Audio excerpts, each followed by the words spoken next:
இப்பொழுது ஆரம்பமாக போகிறது நாட்டின் மிகப்பெரிய விசாரணை. ஆப்கே அதாலத்தில் ரஜத் சர்மாவுடன்.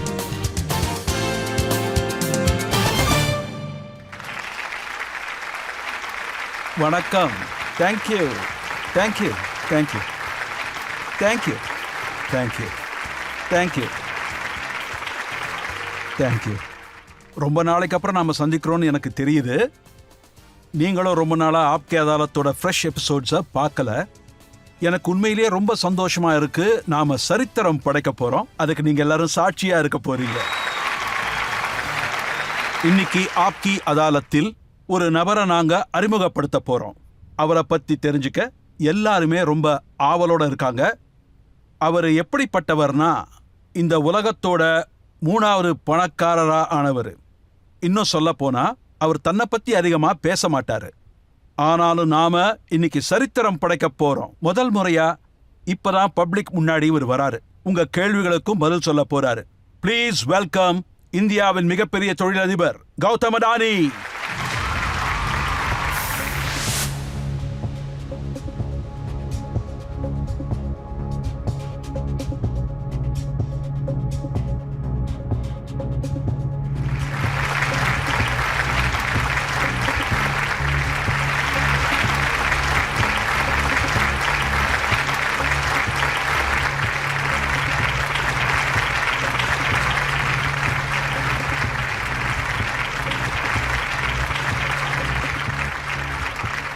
கௌதம் அடானி சார் மேல இன்னைக்கு நாம விசாரணையை துவங்க போறோம். ஜட்ஜும் சிறப்பானவர். அவங்க ஒரு இன்ஸ்டிடியூட்டுக்கு ஹெட்டா இருக்காங்க. அங்கிருந்து பல பணக்காரர்கள் வெளியே வராங்க. ஏகப்பட்ட கோடீஸ்வரர்கள் உருவாகிறாங்க. வேர்ல்ட் ஃபேமஸ் ஸ்ரீராம் காலேஜோட பிரின்சிபல் டாக்டர் சிம்ரித் கௌர்.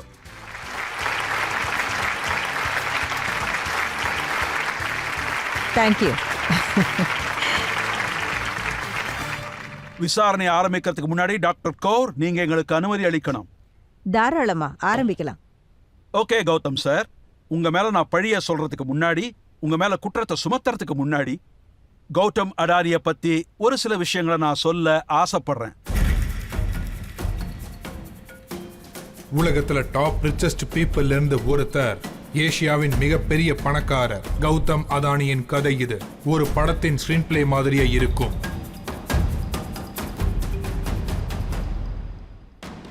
ஒரு சாதாரண இடத்திலிருந்து தன்னோட வாழ்க்கையை ஆரம்பிச்ச கௌதம் அதானி வெல் சம்பதத்துல பில் கேட்ஸ் அப்புறம் வாரன் பஃபெட்ட பின்னுக்கு தள்ளி இருக்காரு. கௌதம் அதானி வேர்ல்டின் பிஸியஸ்ட் டீல் மேக்கர். இந்த வருஷம் வேர்ல்டுல அதிகப்படியான வெல்த் இவர் சம்பாதிச்சிருக்காரு. கௌதம் அதானி ஒரு சாதாரண டைமண்ட் ட்ரேடரா தான் அவர் தன்னோட வாழ்க்கையை ஆரம்பிச்சாரு. இன்னைக்கு ports, mines, powers, solar powers, green energy, cement, ஹவுசிங்ல இருந்து பெட்ரோல் கேனஸ் வர இந்த மாதிரி எல்லா ஃபீல்டுலயும் கௌதம் அதானி தன்னுடைய வெற்றி முத்திரையை இவர் பதிய வச்சிருக்காரு. தன்னுடைய கடுமையான உழைப்பை நம்பி கௌதம் அதானி கிங் ஆஃப் இன்ஃப்ராஸ்ட்ரக்சரா மாறினாரு. கௌதம் அதானி ஒரு சாதாரண குடும்பத்துல பிறந்தவர். ஒரு ஸ்மால் டவுன் ப்ராடக்டா இருந்தாரு. ஆனா இன்னைக்கு உலகத்துல இருக்கிற பெரிய பெரிய பிரசிடென்ட்ஸ் அப்புறம் பிரைம் மினிஸ்டர்ஸ் அவரை தன்னோட நாட்டுல பிசினஸ் ஆரம்பிக்க சொல்லி வலியுறுத்தினாங்க. ஆனா கௌதம் அதானிக்கு அவருடைய குடும்பமே ஒரு உலகமாகும். அங்க எல்லாரும் ஒன்னா இருந்து ஒன்னா வேலை பார்க்கறாங்க. கௌதம் அதானி ஒரு பிரைவேட் பர்சன், பப்ளிசிட்டியை விட்டு விலகி இருக்காரு. இன்னைக்கு வாழ்க்கையில முதல் முறையா கௌதம் அதானி மக்களுக்கு முன்னால மக்களுடைய கேள்விக்கு பதில் சொல்ல போறாரு. ஆப்கே அதாலத்தில். ஆப்கி அதாலத்தில் பிரபலமான தொழிலதிபர் அடானி மேல முதல் குற்றம். ஆப்கே அதாலத்தில் சர்ச்சைக்குள் சிக்கிய தொழிலதிபர் கௌதம் அதானி மேலுள்ள குற்றச்சாட்டு, அதாவது இவர் பணத்தை சம்பாதிக்கும் ஃபார்முலாவை ஒளித்து வைத்திருக்கிறார். கௌதம் பிரதர், கடவுள்கிட்ட எல்லாருமே எங்களுக்கு கொஞ்சம் கொடுங்கன்னு வேண்டிப்பாங்க. ஆனா கடவுள் உங்க பேச்சை மட்டுமே கேட்கறான்னு தான் எங்களுக்கு தோணுது.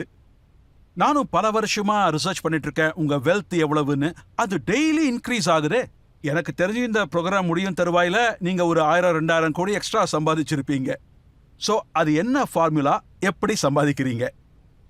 ரஜத் பிரதர், முதல்ல நான் உங்களுக்கும் உங்களோட ஆடியன்ஸ்க்கும் ஆப்கி அதாலத்தில் எனக்கு சந்தர்ப்பத்தை கொடுத்தீங்க. அதுக்காக என்னோட நன்றியை தெரிவிச்சுக்கிறேன். இப்போ நீங்கள் ஒரு ஃபார்முலாவை பற்றி என்கிட்ட பேசுனீங்க. இந்த ஃபார்முலா இது ஒன்றும் மேத்தமெட்டிக்ஸோ இல்லை கெமிஸ்ட்ரியோ இல்லை ஃபிசிக்ஸோட ஃபார்முலாவோ எதுவும் கிடையாது. அதை பற்றி எதுவும் சொல்ல முடியாது. பிஸ்னஸ் அப்புறம் ப்ராக்டிக்கல் லைஃபுக்குள்ள ஒரு ஃபார்முலா தான் ஒர்க் அவுட் ஆகும். அது என்னன்னா உழைப்பு, உழைப்பு, அப்புறம் உழைப்பு.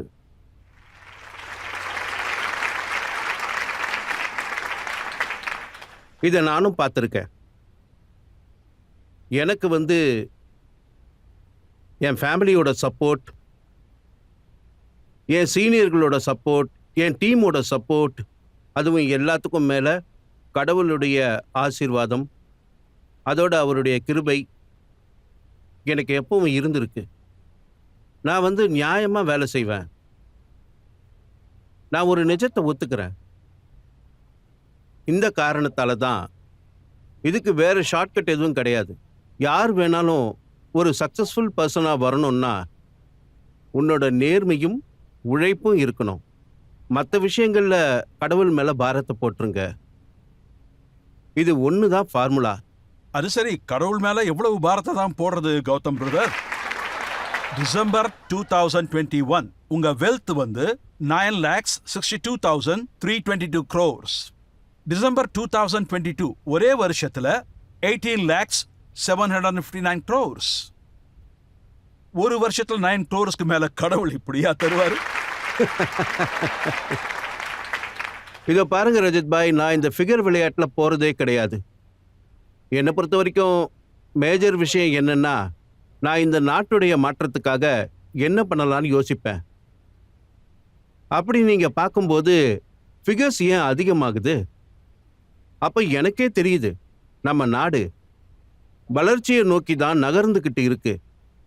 அதனால நான் முழு நம்பிக்கையோட ஒரு விஷயத்த சொல்லுவேன். பாரதத்தோட இன்னைய பொசிஷன் இருக்கே, இன்னும் 20-30 வருஷங்களில் வரப்போகிற பொசிஷன் இருக்கே, அதை யாராலையும் தடுக்க முடியாது. ஆனா இந்த ஃபிகர்ஸ் இருக்கே, இது ரொம்பவே ஆச்சரியமான ஃபிகர்ஸ். நீங்க தினமும் 1600 கோடி ரூபாய் சம்பாதிக்கிறீங்க. உங்க ஒரு மணி நேர சம்பாதிப்பு 66 கோடி. சின்ன வயசுல இருந்தே இந்த பழக்கம் இருந்ததா இல்ல இளமை காலத்துல தான் இது வந்ததா? இங்க பாருங்க ரஜத் பாய், நான் இப்பதான் சொன்னேன், இந்த ஃபிகர் விளையாட்டுக்கெல்லாம் நான் போறதே கிடையாது. ஃபிகர்ஸ் பத்தியெல்லாம் எனக்கு அதிகமா தெரியாது. எனக்கு 15 வயசு இருக்கும்போது நான் 10ஆம் கிளாஸ் பாஸ் பண்ணிட்டு எங்க வீட்டிலேயே ஒரு அதிசய பையனா இருந்தேன். அதாவது என் படிப்பை முழுசா முடிக்காம, சொல்லப்போனா நான் கிராஜுவேஷன் கூட முடிக்கல, நான் மும்பைக்கு கிளம்பி வந்துட்டேன். கிட்டத்தட்ட 4 வருஷம் அங்கே இருந்தேன். அதுக்கப்புறம் மறுபடியும் அகமதாபாத் போனேன். மும்பை எனக்கு பல விஷயங்களை கற்றுக் கொடுத்தது. ஹார்ட் ஒர்க் எப்படி பண்ணணும்னு கற்றுக் கொடுத்தது. தென் அதுக்கப்புறம் என்னுடைய பிஸ்னஸ் ஜர்னி ஸ்டார்ட் ஆயிடுச்சு. நான் மிடில் கிளாஸ் ஃபேமிலி, ஆனால் பிஸ்னஸ் ஃபேமிலி. பிஸ்னஸ்ல இருந்து தான் வந்திருந்தேன். ஆனால் ஒரு வெறி இருந்தது. ஒரு 15-19 வயசு பையன் எனக்குள்ள என் ஃபேமிலி பிஸ்னஸை தாண்டி ஏதாவது நான் சாதிக்கணும்னு எனக்குள்ள ஒரு வெறி இருந்துக்கிட்டே இருந்தது. அதனால என் ஃபேமிலியும் எனக்கு ஃபுல் சப்போர்ட் கொடுத்தது. அந்த பேசிஸில் நான் முன்னேறி போனேன். எனக்குன்னு ஒரு பட்ஜெட் இருந்தது. அந்த பட்ஜெட்டுக்குள்ளேயே தான் நான் பயணம் பண்ணணும். கஷ்டங்களும் நிறைய இருந்தது. நிறைய பேர் எஸ்டாப்ளிஷ்டாக இருந்தாங்க. ஆனால் நான் எதை பார்த்தேன்னா, என்னுடைய வாழ்க்கையில் வெவ்வேறு நேரங்களில் பல பேர் என்னோட வெற்றிக்கு சப்போர்ட்டாக இருந்தாங்க, சப்போர்ட் பண்ணியிருக்காங்க. இன்னைக்கு நானே பார்க்குறேன், நான் ஒரு லெவலில் இருக்கேன்னா அதுக்கு இதுதான் காரணம். உங்கள் ஃப்ரெண்டு தான் சொன்னார், நீங்கள் படிப்பில் ரொம்ப ஷார்ப்பாக இருந்தீங்களாமே. ஆனாலும் நடுவில் ஏன் படிப்பை விட்டுட்டீங்க? இல்லை, படிப்பில் நான் புத்திசாலியாக தான் இருந்தேன். நான் என்ஜினியரிங்கை டெக்னிக்கல் சப்ஜெக்டாக வச்சுருந்தேன். மேக்ஸ் நல்லா பண்ணுவேன். அப்போ சில சந்தர்ப்பங்கள் அமைஞ்சது. சரி, படிப்பை அப்புறம் பார்த்துக்கலான்னு விட்டுட்டேன். அப்படியே பிஸ்னஸை நோக்கி பயணிக்க ஆரம்பிச்சிட்டேன். கௌதம் பிரதர், நீங்க இப்படிலாம் சொல்லிடாதீங்க. அப்புறம் இளைஞர்கள் பணம் சம்பாதிக்கிறதுக்காக படிப்பை விட்டுடுவாங்க.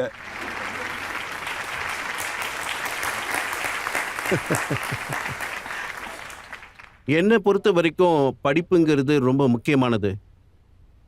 படிப்பு ஒருத்தனை நல்ல நாலேஜபிள் பர்சனாக மாற்றும். என்னால் அந்த வழியை தேர்ந்தெடுக்க முடியலை. அது என்னோட விதின்னு தான் சொல்லணும். நான் இன்னொரு வழியை தேடிக்கிட்டேன். அதுதான் உழைப்பு, என்னோட எக்ஸ்பீரியன்ஸ். என் உழைப்பால், எக்ஸ்பீரியன்ஸால் என்னோட ஞானத்தை வளர்த்தேன். அதோட சில நேரங்களில் நான் அமைதியாகவும் யோசிப்பேன். நான் நல்லா படித்து நல்ல நாலேஜபிளாக இருந்து அது கூட இந்த ஞானமும் இருந்திருந்தா எனக்கு என்ன தோணுதுன்னா, ஒரு வேளை இப்போ இருக்கிற கௌதம் அதானியை விட இன்னும் சிறப்பானவனாக இருந்திருப்பேன். அதாவது 10 வருஷத்துக்கு முன்னாடியே நம்பர் 1 வந்திருப்பீங்க. நம்பர் 1, நம்பர் 2, நம்பர் 3 இதெல்லாம் இருக்கட்டும். இதெல்லாம் வெறும் கதை. ஆனா இன்னொரு கதையும் இருக்கே. உங்ககிட்ட ஒரு ஸ்கூட்டர் இருந்தது. ஆனா இன்னைக்கு பார்த்தா உங்ககிட்ட ஜெட் ஏர்கிராஃப்ட், ஹெலிகாப்டர்ஸோட ஃப்ளீட் இருக்கே. எங்க இருந்து எங்க வந்திருக்கீங்க? ரஜத் பாய், நான் ஒரு விஷயத்த சொல்லிடுறேன். நான் தரையை நம்பி வாழறவன். அதோட இன்னைக்கும் எனக்கு ஸ்கூட்டர் ஓட்டுறவனை பார்த்தா, ரிக்ஷாவில் போகிறவனை பார்த்தா, பஸ்ஸில் போகிறவனா இருக்கலாம், இல்லை ஜெட்டில் போகிறவனா இருக்கலாம், அவங்க எல்லாரும், அதாவது ஒவ்வொருத்தருக்கும் அவங்களுடைய மனநிலைமை எப்படி இருக்குங்கிறது எனக்கு நல்லாவே தெரியும். ஏன்னா அந்த பயணத்தை நானும் பார்த்துட்டு வந்திருக்கேன். அதனால் எனக்கு, அதாவது இன்னைக்கு நான் எங்கே இருக்கேன், அதாவது நான் ஜெட்டில் பறக்கிறேன்னா அதனால பூமிக்கு எனக்கும் சம்மந்தம் இல்லைன்னு ஆயிட போகிறதில்ல. இப்பெல்லாம் சோஷியல் மீடியால ஒரு கிண்டல் போய்கிட்டு இருக்கு. முகேஷ் அம்பானி 500 மில்லியனை தான் வீடு கட்ட பயன்படுத்தாம இருந்திருந்தா, அதானியோட ஷேர்ஸ்ல இன்வெஸ்ட் பண்ணி இருந்தா, அவர் இன்னைக்கு நம்பர் 1 பணக்காரரா வந்திருப்பாராம்.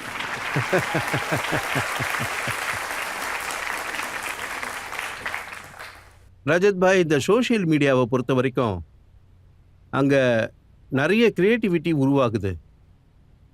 அதால் மக்களுக்கு நிறைய என்டர்டைன்மெண்ட் கிடைக்குது. அதை தாண்டி வேற எதையும் அங்கே நான் பார்க்கறதில்ல. நீங்களே கவனிச்சிருப்பீங்க, ஒரு காலத்துல மக்கள் டாடா, பிர்லான்னு பேசிக்கிட்டு இருந்தாங்க. ஆனா இப்ப பேசுறது அடானி, அம்பானி. இங்கே பாருங்க, டாடா, பிர்லா நம்ம நாட்டுடைய மிக மதிப்புக்குரிய தொழிலதிபர்கள். அவங்க இந்த நாட்டுக்காகவும் இந்த நாட்டை உருவாக்குறதுக்காகவும் பல விஷயங்களை பண்ணியிருக்காங்க, இன்னும் கூட பண்ணிக்கிட்டு இருக்காங்க. ஸோ ஒவ்வொரு குரூப்புக்கும் முன்ன பின்ன ஏதாவது இருக்கும். அதனால் இந்தியாவோட மிகப்பெரிய பலம் எதுன்னு என்ன கேட்டிங்கன்னா, எப்படி சொல்கிறது, இன்னும் புது புது பிஸ்னஸ் குரூப்ஸ் உருவாகி வரணும். அவங்க மொத்தமாக சேர்ந்தாதான் நாட்டுக்கு பலமாக இருப்பாங்க. நீங்க பணம் சம்பாதிச்சீங்க, பெரிய ஆளா ஆனீங்க. அப்ப ரிஸ்க்கும் அந்த அளவு தானே இருக்கும். எந்த ஒரு பிஸ்னஸும் ரிஸ்க் இல்லாமல் பண்ணவே முடியாது. நீங்கள் எவ்வளவு கால்குலேட்டிவ் ரிஸ்க் எடுக்கிறீங்களோ, அந்த ரிஸ்க் எடுக்கக்கூடிய கெப்பாசிட்டி எவ்வளவு உங்ககிட்ட இருக்கோ, அதாவது எவ்வளோ உயரமான இடத்துல இருக்கேன்னு நீங்கள் என்ன சொல்கிறீங்களோ, அந்த இடத்துக்கு வர்றதுக்கு நான் ஒன்றும் ரிஸ்க் எடுக்காமல் இல்லை. ஆனால் உங்கள் மனசுக்குள்ள ஒரு திடமான லட்சியம் இருக்கணும். லைஃப்பில் பல ரிஸ்க்குகள் வரலாம், நல்ல நேரமும் வரலாம், கெட்ட நேரமும் வரலாம். அதை எப்படி அடாப்ட் பண்ணிக்கிட்டு முன்னேறி போகிறீங்க, எந்த தடங்கல்கள் வந்தாலும் நீங்கள் முன்னேறியே ஆகணும், உழைச்சே ஆகணும். சரி, இப்போ உங்களோட பல கஷ்டங்களை பத்தி நான் பேச இருக்கேன். ஒரு தடவை உங்களை கிட்னாப் பண்ணியிருந்தாங்க. உங்க உயிருக்கே அப்ப ரிஸ்க் இருந்தது. அதை பற்றி பேசணுன்னா அது ஒன்றும் நல்ல விஷயம் இல்லை. ஆனால் எல்லாருடைய லைஃப்லேயும் இந்த மாதிரி விஷயங்கள் நடக்கிறதுண்டு. அதை அவங்க மறக்கணும். அதுவும் சீக்கிரம் மறந்தா அது அவங்களுக்கு நல்லது. நீங்க மறக்க மாட்டீங்கன்னு நினைச்சேன். நீங்க அவளை சந்திச்சா அவன் அவ்வளவுதான். எனக்குன்னு ஒரு குணம் இருக்கு. எந்த ஒரு விஷயத்தையும் எந்த ஒரு சூழலையும் நான் சீக்கிரமா அடாப்ட் பண்ணிப்பேன். ஆனால் எது நம்ம கையில் இல்லையோ அதை பற்றி நாம் அதிகமாக கவலைப்பட்டு அதை தொடர்ந்து நம்ம மைண்ட்லேயே வச்சுக்கிறது எனக்கு பழக்கம் கிடையாது. ஒரு நாள் என்னை கிட்னாப் பண்ணியிருந்தாங்க, ஆனால் அடுத்த நாளே என்னை அவங்க விட்டுட்டாங்க. எனக்கு இப்போவும் நல்ல ஞாபகம் இருக்குது. அன்னைக்கு ராத்திரி நான் வீட்டுக்கு வந்து நல்லாவே தூங்கினேன். அந்த ப்ரெஷரை நான் மைண்டில் எடுத்துக்கவே இல்லை. அப்புறம் இன்னொரு முறையும் நீங்க மரணத்தை சந்திச்சிருக்கீங்க. 26/11. தீவிரவாதிகள் தாஜ் அட்டாக் பண்ணாங்க, அன்னைக்கு நீங்க உள்ளதான் இருந்தீங்க, ஞாபகம் இருக்கா?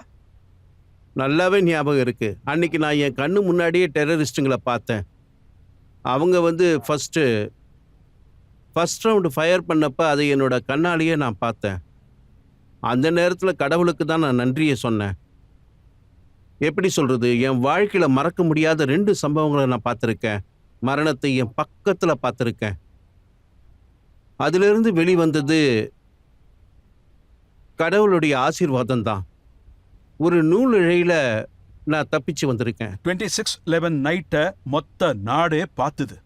இன்னைக்கு நினைச்சாலும் உடம்பெல்லாம் நடுங்குது. நீங்க பக்கத்திலேயே இருந்திருக்கீங்க. அன்னைக்கு நான் வந்து தாஜ் ஹோட்டலுக்குள்ள துபாயில இருந்து என்னுடைய ஃப்ரெண்டு வந்திருந்தாரு. அவர் ஒரு கம்பெனியோட சிஇஓ. அவர் கூட ஒரு கான்ஃபரன்ஸ் அட்டன் பண்ணிட்டு டின்னர் சாப்பிட்டுக்கிட்டு இருந்தேன். அப்பதான் அந்த சம்பவம் நடந்தது. 10 மணிக்கு அந்த சம்பவம் நடந்தது. அதுக்கு 5 நிமிஷத்துக்கு முன்னாடி ஹோட்டல் பில்லை பே பண்ணிட்டு நாங்கள் எழுந்து நிற்கிறோம். ஆனால் என்னோட ஃப்ரெண்டு இன்னும் கொஞ்சம் டிஸ்கஸ் பண்ணலான்னு சொன்னதால மறுபடியும் காஃபி குடிக்கலான்னு உட்காந்துட்டோம். அப்போது அந்த நேரத்தில் தான் அந்த சம்பவம் நடந்தது. இப்போவும் நினச்சி பார்க்குறேன், ஒருவேளை நான் பில் பே பண்ணிட்டு அப்படியே நடந்து லாபிக்கு வந்திருந்தேன்னா ஒருவேளை நான் மாட்டியிருப்பேன். தெய்வாதீனமாக அந்த நேரத்தில் நாங்கள் ரெஸ்டாரண்ட்டுக்குள்ளே இருந்தோம். அதோட கண்டிப்பாக இன்னைக்கு நான் ரொம்ப பெருமையாக சொல்லுவேன், தாஜ் குரூப்போட எல்லா ஸ்டாஃப்ஸும், குறிப்பாக வெயிட்டர்ஸ் அத்தனை பேரும் அன்னைக்கு நல்லா வேலை பார்த்தாங்க. இந்த மாதிரி ஒரு டெடிகேஷனை எல்லா ஆர்கனைசேஷன்லையும் பார்க்க முடியாது. அங்கேருந்து எப்படி தப்பிச்சிங்க? மொத்த நைட்டும் நான் தாஜில் தான் இருந்தேன். அங்கே தாஜில் பார்த்தீங்கன்னா மொத்த ஸ்டாஃப்ஸும் பார்த்தீங்கன்னா மேலே ஒரு ரூம் இருந்தது. பின்வழியாக கிச்சன்ல இருந்து சேம்பருக்கு கூட்டிகிட்டு போனாங்க. ஃபுல் நைட் அங்கே தான் இருந்தேன். காலையில் ஒரு 7 மணி இருக்கும். நிறைய கமாண்டர்ஸ் வந்தாங்க. இங்கே நிறைய பேர் இருக்கோங்கிறது அவங்களுக்கு தெரிஞ்சிருந்தது. அந்த கமாண்டோஸ் எனக்கு ஃபுல் ப்ரொடெக்ஷன் கொடுத்து ஹோட்டல்ல இருந்து என்னை வெளியில் கூட்டிகிட்டு போனாங்க. அப்படித்தான் மறுநாள் காலையில் ஒரு 7:30 மணிக்கு நான் வெளியில் வந்தேன். கடவுள் உங்களுக்கு நல்ல ஆயுளை கொடுக்கட்டும். வாழ்க்கையில் நீங்கள் மறுபடியும் இது எல்லாத்தையும் பார்க்க கூடாதுன்னு நாங்கள் விரும்புகிறோம். ஆனால் இன்னும் ஏகப்பட்ட கேள்விகள் கையில் இருக்கு. ஆப்கி அதாலத்துக்கு சின்ன பிரேக்குக்கு அப்புறம் இன்னும் குற்றச்சாட்டுகள், இன்னும் பல கேள்விகள் கௌதம் அடானி கிட்ட. நம்ம நாட்டில் ஒருத்தர் இருக்காரு. அவர் கடந்த 8 வருஷமா ரொம்பவே உழைச்சி உங்க பேரை பாப்புலர் ஆக்கிட்டாரு. அவர் தினமும் உங்க பேரை சொல்றாரு.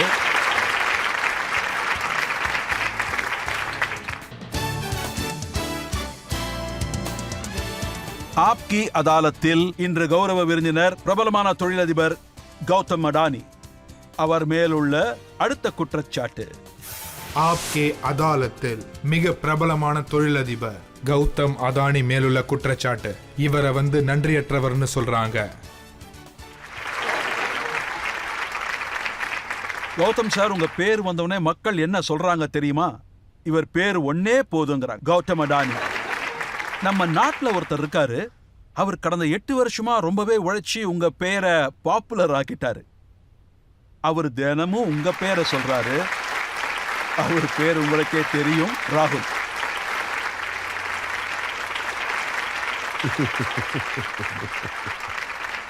ஆனா இதுல என்ன பெரிய பிரச்சனைனா, நீங்க அவருக்கு நன்றி கூட தெரிவிக்கல.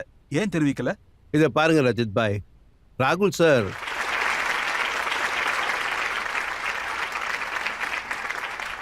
காங்கிரஸ் பார்ட்டியோட ஒரு பெரிய லீடராக இருக்காரு.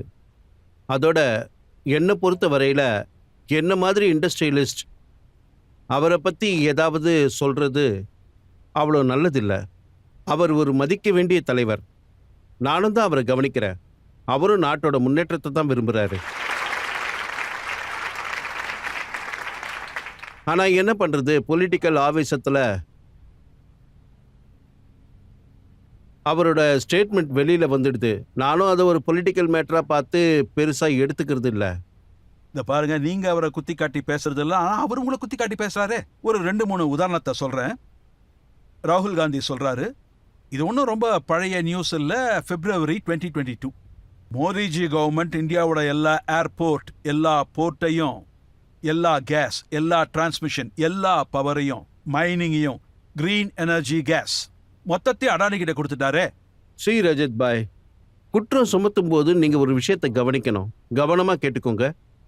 நான் எந்த ஒரு வேலையையும் பிட்டிங் இல்லாம பண்ணனான்னு சொல்லுங்க. எந்த ஒரு இடத்துலையும் பிட்டிங் இல்லாம அப்புறம் மெரிட் இல்லாம நான் அந்த பிஸ்னஸ்குள்ள நுழைஞ்சதே கிடையாது. ஏன்னா எனக்கும் நல்லா தெரியும், இந்தியாவில் நேர்மை தவறி வேலை செஞ்சா கான்ட்ரவர்சி அதிகமாகும். அதன் காரணமா என்னோட அதானி குரூப்புக்குன்னு ஒரு ஃபிலாசபி இருக்கு. எந்த ஒரு விஷயத்தையும் பிட்டிங் இல்லாமல் டச் பண்ணவே கூடாது. அது என்னோட போர்ட்டாக இருக்கலாம், ஏர்போர்ட்டாக இருக்கலாம், ரோடாக இருக்கலாம், பவர் ஹவுஸாக இருக்கலாம். எந்த ஒரு பிஸ்னஸும் வித்தவுட் பிட்டிங் பண்ணதே கிடையாது. சுருக்கமாக சொல்லணும்னா, பரீட்சை எழுதும்போது நீங்கள் ஃபர்ஸ்ட் ரேங்க் வாங்கிட்டீங்கன்னா எப்படி ஃபர்ஸ்ட் ரேங்க் வந்தேன்னு கேட்பாங்க.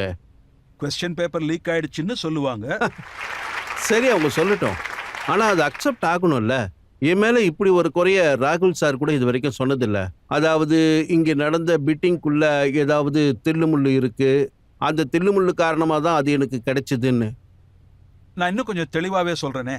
அவர் என்ன சொல்கிறாருன்னா, நீங்கள் இந்த மொத்த பணமும் நீங்கள் இன்வெஸ்ட் பண்ணுறீங்கல்ல வெவ்வேறு இன்ஃப்ராஸ்ட்ரக்சர் ப்ராஜெக்டில், இது எல்லாமே பேங்க்லேருந்து வாங்கின லோனா.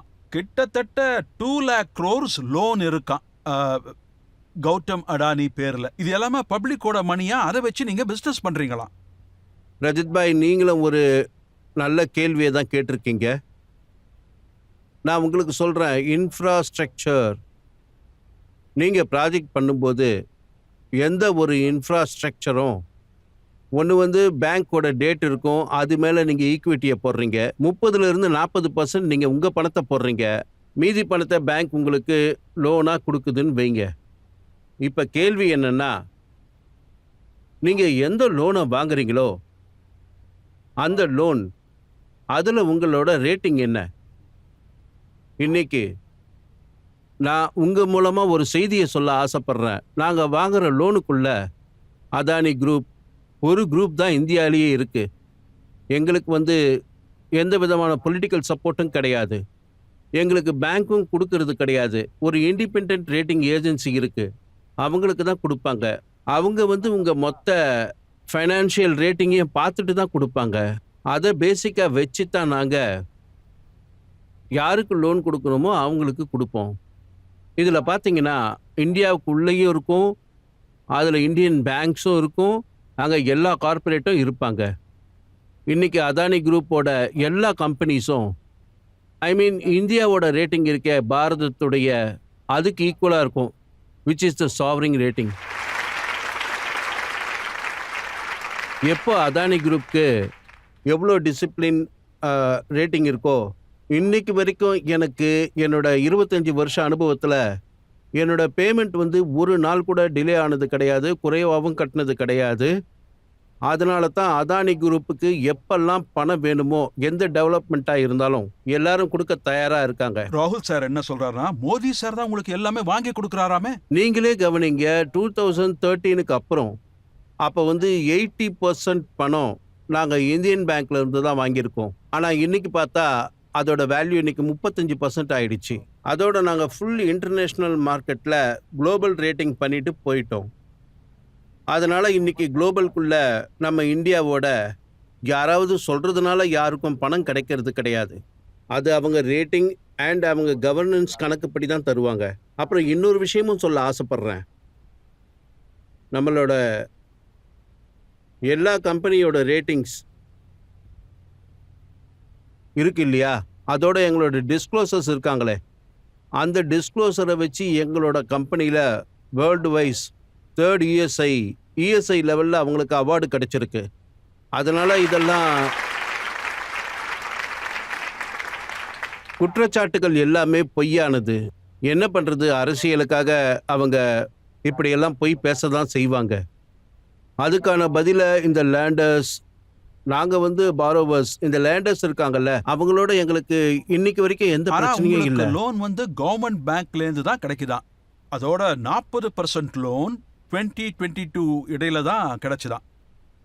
இல்லை, நானே உங்களுக்கு சொல்கிறேன், எங்களோட லோனுடைய லிமிட் கடைசி 10 வருஷத்துல 8 வருஷம்னே சொல்லலாம் 11%க்கு மேல போயிருக்கு. அதோட எங்க இன்கம் 24%க்கு மேல இருக்கு. எங்களோட அந்த ப்ராஃபிட் இருக்கே, ப்ராஃபிட்டபிலிட்டி, அதனால தான் எங்களுடைய ரேட்டிங் இம்ப்ரூவ் ஆகிட்டே இருக்கு. அது எங்க பாரோயிங்கை விட அதிகமா இருக்கு. நிறைய பேர் என்ன சொல்றாங்கன்னா, அடானியுடைய பலூன் ஒருவேளை வெடிச்சதுன்னா அப்போ எல்லா பேங்க்கும் கவுந்துடுமா? அது ஒவ்வொரு மனிதர்களுடைய வெவ்வேறான எண்ணங்கள். ஆனா நான் உங்ககிட்ட சொல்றேன், அதானியுடைய அசெட் லோனை விட 3-4 மடங்கு அதிகமாக தான் இருக்கு. அதனால யாருடைய பணமும் இங்க அன்செக்யூர்டா இல்லை. அப்படின்னா இந்த பலூன் வெடிக்காது, பறந்துகிட்டே இருக்கும். இந்தியா முன்னேறி போகிற வரைக்கும் இந்த பலூன் ஆகாயத்தில் பறந்துகிட்டே இருக்கும். இங்க மக்கள் கேள்வி கேட்க ரெடியா இருக்காங்க. சார், நீங்க நம்பர்ஸ் முக்கியம் இல்லைன்னு சொன்னீங்க, அது மாயைன்னு சொன்னீங்க. ஆனா உங்களை பார்க்கும்போது எங்களுக்கு ரொம்ப பெருமையா இருக்கு. ஐ மீன், உலகத்துல இருக்கிற பணக்காரங்கள ஒருத்தர், அவரு நம்ம நாட்டை சேர்ந்தவர். என்னோட கேள்வி என்னன்னா, நீங்க உங்களோட வாழ்க்கையில நிறைய ரிஸ்க்லாம் எடுத்திருப்பீங்க. இப்பெல்லாம் நீங்க பயந்ததே இல்லையா என்ன? நீங்க ரிஸ்க் எடுக்கும்போது உங்களுக்கு அந்த ரிஸ்கை சேஞ்ச் பண்ண தெரிஞ்சிருக்கணும். நான் பல இடங்கள்ல ரிஸ்க் எடுத்திருக்கேன். அப்படி ரிஸ்க் எடுத்த எல்லா இடத்துலையும் ஜெயிச்சேன்னு சொல்ல மாட்டேன். பல இடங்களில் நான் ஃபெயிலும் ஆகியிருக்கேன். ஸோ ரிஸ்க் எடுத்துட்டீங்கன்னா உங்ககிட்ட அதுக்கான ஸ்கில்லும் இருக்கணும். இந்த கணக்கு உங்களுக்கு தெரிஞ்சிருக்கணும். அதுக்கு உங்களுக்கு விடாமுயற்சி தேவை. கஷ்டங்கள் வரதான் செய்யும்.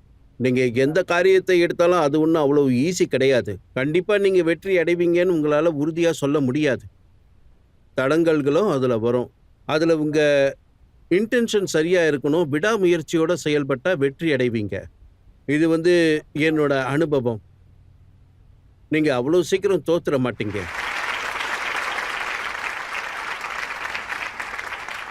ராகுல் காந்தி இன்னொரு குற்றச்சாட்டையும் வைக்கிறாரு. மோடிஜி உங்களுக்கு பயங்கர சப்போர்ட் பண்றாராம். முந்திரா போர்ட் ட்ரஸ்ட்ல இருந்து இதுதான் உங்க முதல் போர்ட், இதை தான் முதல்ல நீங்க கட்டினீங்க. 2021ல அங்க 20,000 கோடிக்கான ட்ரக்ஸை பிடிச்சாங்களாம். 2022 மேல 500 கோடி வேல்யூ ட்ரக்ஸை பிடிச்சாங்களாம். அதுக்கப்புறம் ஜூலை 2022 375 crores-க்கான ட்ரக்ஸை பிடிச்சிருக்காங்க. அடானியை யாரு காப்பாத்துறாங்கன்னு அவர் கேட்கிறாரு. இப்போ நீங்கள் ஒரு கணக்கு சொன்னீங்க இல்லையா, இந்த ட்ரக்ஸை பிடிச்சாங்கன்னு. இதே மேட்டரை நீங்கள் வேற ஆங்கிளில் பார்த்தீங்கன்னா நல்லா இருக்கும். இதை பிடிச்சது நல்ல விஷயந்தான். அதோட எந்த ஒரு ட்ரக் இங்கேருந்து போனாலும் அதை இம்மிடியேட்டாக பிடிச்சிடுறாங்க. அப்படின்னா இதுக்கு முன்னாடி ட்ரக் பிஸ்னஸே நடந்ததில்லைன்னு சொல்ல முடியாது இல்லையா?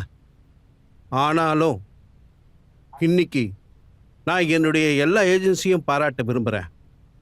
அவங்க கஸ்டம்ஸாக இருக்கலாம், போலீஸாக இருக்கலாம், டிஆர்ஐயாக இருக்கலாம், அவங்க எல்லாருமே ரொம்ப அற்புதமாக வேலையை செஞ்சு இந்த மாதிரி ட்ரக் ஸ்மக்லிங் பண்ணுறவங்கள ஈஸியாக பிடிச்சிடுறாங்க. அதோட என்கிட்ட பார்த்தீங்கன்னா, நாங்கள் போர்ட்டு நடத்துகிறோன்னா எங்ககிட்ட எந்த பவரும் இருக்காது. அதாவது கவர்மெண்ட் என்ன சொல்கிறாங்களோ அதைத்தான் நாங்கள் செய்வோம். போர்ட்டு நடத்துகிறோன்னா எங்கள் வேலை கார்கோவை ஏற்றுறது, கார்கோவை இறக்குறது. எங்ககிட்ட போலீஸ் பவர் இருக்காது, இன்ஸ்பெக்ஷன் பவரும் இருக்காது, அரெஸ்ட் பண்ணுற பவரும் இருக்காது. அதை கவர்மெண்ட்டோட வெவ்வேறு ஏஜென்சிகள் தான் கவனிக்கணும். அதனால் இதெல்லாம் மக்களை திசை திருப்புறதுக்காக சொல்கிறது தான். அதோட இங்கே எதையெல்லாம் பிடிச்சாங்களோ அது எல்லாமே கவர்மெண்ட்டுக்கு ஃபுல் இன்ஃபர்மேஷன் வந்துடுது. யார் பண்ணுறாங்க, யார் அனுப்புகிறாங்க, எங்கேருந்து வருது, கவர்மெண்ட் எல்லாரையும் மடக்கியாச்சு. ஆனா குற்றச்சாட்டு ராகுல் காந்தி, காங்கிரஸ் பார்ட்டி அவங்க என்ன சொல்றாங்கன்னா, எப்ப பாரு ட்ரக்ஸ் மாட்டுது. ஆனா கவர்மெண்டா இருக்கட்டும், கவர்மெண்ட் ஏஜென்சியா இருக்கட்டும், அடானி கிட்டயும் அவங்க ஆட்கள் கிட்டையும் இது வரைக்கும் என்கொயரி பண்ணலன்னு. இல்லை, இதெல்லாம் தவறு. எந்த ஒரு இன்வெஸ்டிகேஷன் நடந்தாலும் அது 360 டிகிரி இன்வெஸ்டிகேஷனாக தான் நடக்கும். அப்புறம் அதில் கண்டிப்பாக விசாரணை நடக்கும். அதை கவர்மெண்ட் லெவலில் யாரும் கண்டிப்பாக குறுக்கிட்டு பைபாஸ் பண்ண முடியாது. அதனால் அதை யார் சொன்னாலும் நான் கண்டிப்பாக ஒத்துக்க மாட்டேன். அதானி குரூப்புக்கு அதாவது யாரும் எந்த கன்ஃபெக்ஷனும் கொடுக்கல. உங்க சொத்தை கணக்கு பண்ண நாங்க எவ்வளவு கஷ்டப்படுறோமோ அதே மாதிரி ராகுல் காந்தி உங்க மேல வைக்கிற குற்றச்சாட்டுகளை கணக்கு வச்சுக்கவும் நாங்க கஷ்டப்பட்டுக்கிட்டு இருக்கோம். மேலும் மேலும் ஏதாவது சொல்லிக்கிட்டே இருக்காரு. ரஜத் பாய், நீங்க சொல்றத பார்த்தா ராகுல் சாரை பத்தி பேசி எங்களுக்குள்ள மறுபடியும் நீங்க சண்டை மூட்டி விட்டுருவீங்களோன்னு தோணுது.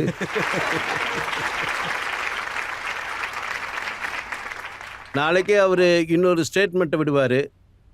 நான் மறுபடியும் சொல்றேன், ராகுல்ஜி ஒரு நல்ல பொலிட்டிக்கல் லீடர். அவர் மட்டும் என்ன பண்ணுவார் பாவம், அவர் ஒரு பொலிட்டிக்கல் பார்ட்டி நடத்துறாரு. கண்டிப்பா ஒரு ஐடியாலஜி இருக்கும். அதனால அவரும் இந்த மாதிரி குற்றங்களை வைக்கிறாரு. நான் யாரு? நான் ஒரு சாதாரண தொழிலதிபர் தானே. நான் என்னுடைய வேலையை கவனிக்கிறேன், அவரு அவருடைய வேலையை கவனிச்சுக்கிட்டு இருக்காரு. அவரும் அடங்க மாட்டேங்கிறாரு, நீங்களும் அடங்க மாட்டேங்கிறீங்க.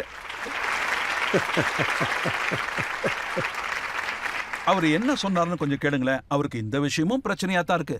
இந்த நரேந்திர மோடி ஸ்டேடியம் இருக்கே, அங்க ஒரு கிரிக்கெட் பிட்ச் இருக்கான். அதோட ஒரு எண்டு பேர் ஏன் அடானி எண்டு? அது என்னன்னா, ஒரு ஸ்டேடியத்தை கட்டும்போது அங்க ஆப்ஷன்ஸ் நடக்கும். அந்த ஸ்டேடியம்க்கு ஸ்பான்சர்ஸ்னு ஒன்று வருது இல்ல. ஒரு பக்கம் அதானி ஸ்டேடியம், இன்னொரு பக்கம் ரிலையன்ஸ் ஸ்டேடியம்.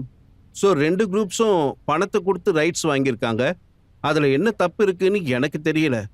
நீங்க இது வரைக்கும் ராகுலை பத்தி அதிகமா பேசினதே கிடையாது. ஆனா இன்னைக்கு பப்ளிக் உங்க முன்னாடி இருக்காங்க. சோ அவரை பத்தி ஏதாவது சொல்லுங்களேன்.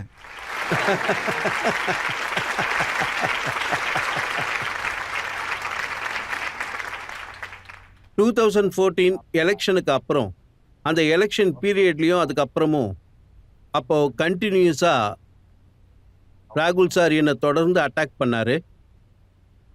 அதன் காரணமா அதானினா யாருங்கிறத நீங்களும் தெரிஞ்சுக்கிட்டீங்க. அதனால தானே நான் இன்னைக்கு இங்க இருக்கேன். ஆப்கி அதாலத்துல சின்ன பிரேக்குக்கு அப்புறம் பல குற்றச்சாட்டுகள் இருக்கு. அது அடானி மேல தொடரும்.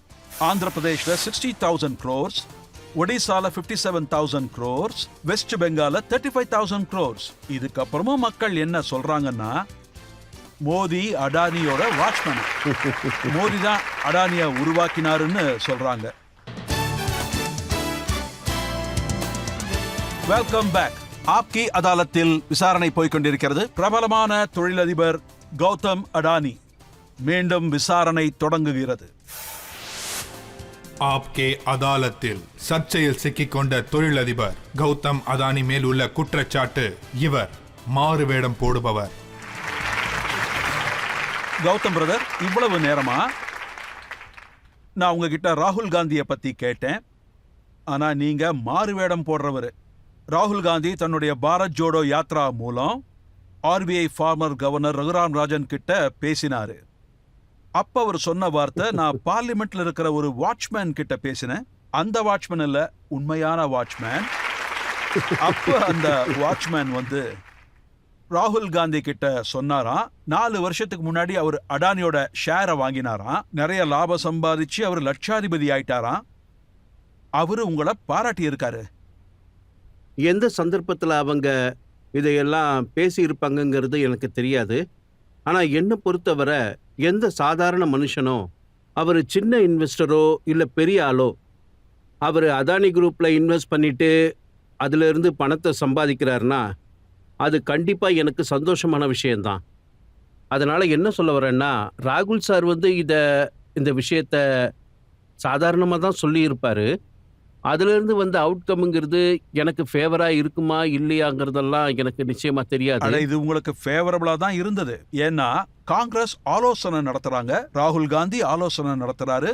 ஆனா நீங்க ராஜஸ்தான்ல ராகுல் பார்ட்டியோட கவர்மெண்ட்ல அசோக் கெலாட்டுக்காக 68,000 கோடியை இன்வெஸ்ட் பண்ணி இருக்கீங்க. ராஜஸ்தான்ல நல்ல பொட்டென்ஷியல் இருக்கு. அண்ட் நாட் ஓன்லி ராஜஸ்தான், எந்தெந்த ஸ்டேட்ல என்னென்ன பொட்டென்ஷியல்ஸ் இருக்கோ அந்த விஷயத்துக்காக அதானி குரூப் டெவலப்மெண்ட்டுக்காக கமிட்டடா இருக்காங்க. அதோட நீங்க கூட பார்த்துருப்பீங்க, மீடியாவும் கான்ட்ரவர்சி பண்ண விரும்புறாங்க. இது விஷயமா நானும் ஒரு தடவை கேள்விப்பட்டேன். ஈவன் ராகுல் காந்தி சாரும் ஒரு பிரஸ் கான்ஃபரன்ஸ்ல அவர் என்னுடைய இன்வெஸ்ட்மெண்ட்டை மனசார பாராட்டி இருக்காரு. அதனால ராகுல் காந்தியை பத்தி சொல்லணும்னா, அவர் நாட்டுடைய டெவலப்மெண்ட்டுக்கு எதிராக கண்டிப்பா இல்லை. அதனால என்னுடைய கொள்கை என்னன்னா, எல்லா ஸ்டேட்டுக்குள்ளேயும் போய் எங்கெல்லாம் பாசிபிள் இருக்கோ அங்கெல்லாம் இன்வெஸ்ட் பண்ணுவோம். அவரு டெவலப்மெண்ட்டை எதிர்க்கலன்னு நீங்க சொல்றீங்க. ஆனா காங்கிரஸ் பார்ட்டியோட கோஷம் மக்கள் தெருவோரம் அடானிக்கு கொண்டாட்டம்.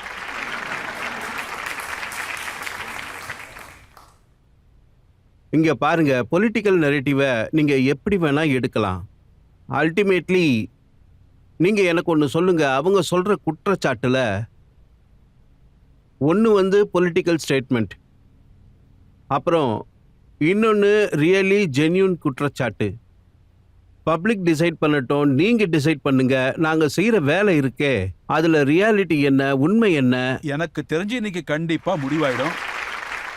ஏன்னா நீங்களே பாருங்களேன், ஒரு சைடு காங்கிரஸ் ஆலோசனை கூட்டம் நடத்துறாங்க, இன்னொரு பக்கம் அசோக் கெலாட் உங்களை இன்வைட் பண்றாரு. நீங்களும் 68,000 கோடியை இன்வெஸ்ட் பண்றீங்க. அதனால அசோக் கெலாட்ட மந்திரவாதின்னு நினைச்சோம், ஆனா நீங்க தான் மந்திரவாதியா தெரியுது. அசோக் கெலட்டுடைய இப்ப இருக்கிற கவர்மெண்ட் இல்ல, முன்னாடி இருந்த கவர்மெண்ட். நான் வந்து ராஜஸ்தான்ல மேஜர் லெவல்ல இன்வெஸ்ட் பண்ணலான்னு முடிவெடுத்தேன். அசோக் கெலட் சாருடைய கவர்மெண்ட் எங்களுக்கு வந்து பவர் ப்ராஜெக்டுக்காக லேண்டை ப்ரொவைட் பண்ணாங்க. மைமிங்காக எம்டிஓ கூட ப்ராஜெக்ட் நடந்தது. எல்லாமே பிட்டிங்குள்ளே தான் நடந்தது. பிட்டிங்க்கு வெளியே நடந்ததா யாருமே சொல்ல மாட்டாங்க. அவங்க பாலிசிக்கு உட்பட்டு நிறைய ஹெல்ப் பண்ணியிருக்காங்க. அதுவும் பாலிசிக்கு உட்பட்டு தான் பண்ணியிருக்காரு. ஏன்னா அவருடைய எண்ணங்கள் தெளிவாக இருந்தது. அதோட நீங்கள் சீரியஸாக விளையாடும்போது, நீங்கள் பாலிசிக்கு உட்பட்டு கேட்கும்போது, அப்போ என்ன தோணுச்சுன்னா, இன்னைக்கு காங்கிரஸோட, அதாவது அசோக் கெலட்டோட காங்கிரஸ் அரசாங்கம், நாங்கள் வந்து கேரளாவில் லெஃப்ட் கவர்மெண்ட் கூடவும் வேலை செய்கிறோம், மம்தா தீதி கூடவும் வேலை செய்கிறோம், even Naveen Patnaik, Jagan, even KCR. So எல்லா ஸ்டேட்குள்ளேயும் நாங்கள் வேலை பார்க்குறோம். அங்கே வேறு வேறு கவர்மெண்ட்ஸ் இருக்குது. சில இடங்களில் ரீஜனல் பார்ட்டிஸ் காங்கிரஸ் இருக்குது, அங்கே லெஃப்ட்ஸ் இருக்காங்க. அதனால் இன்னைக்கு நான் அடித்து சொல்ல முடியும், எந்த கவர்மெண்ட்டாலேயும் எங்களுக்கு எந்த தலைவலியும் கிடையாது.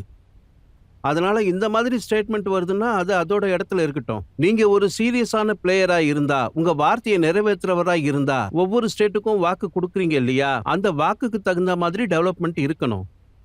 அதனால எந்த ஸ்டேட்ல எந்த கவர்மெண்ட் இருந்தாலும் எனக்கு பிரச்சனை வரல.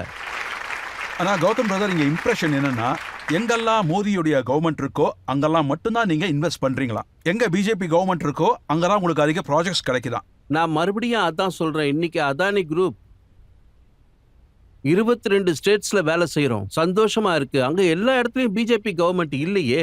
மறுபடியும் சொல்றேன், எந்த ஒரு கவர்மெண்ட்டும் எங்களை டார்ச்சர் பண்றதில்ல, எங்களுக்கு ஹெல்ப் தான் என்கிட்ட சில பண்றாங்க. தகவல்கள் இருக்கு. ஆந்திர பிரதேஷ்ல 60,000 crores, ஒடிசால 57,000 crores, வெஸ்ட் பெங்கால 35,000 crores. இதுக்கப்புறமும் மக்கள் என்ன சொல்றாங்கன்னா, மோடி அடானியோட வாட்ச்மேனா, மோடி தான் அடானிய உருவாக்கினாருன்னு சொல்றாங்க. இங்க பாருங்க, ரொம்ப குறைவான ஆட்கள் தான் இந்த மாதிரி ஒரு ஸ்டேட்மெண்ட்டை கொடுப்பாங்க.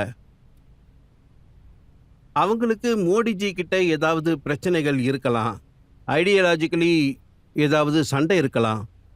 ஆனா என்னுடைய அனுபவத்தை நான் சொல்றேன், அதிகப்படியான மக்கள் ரொம்ப விரும்புறாங்க, அதானி குரூப்பையும் ரொம்ப விரும்புறாங்க.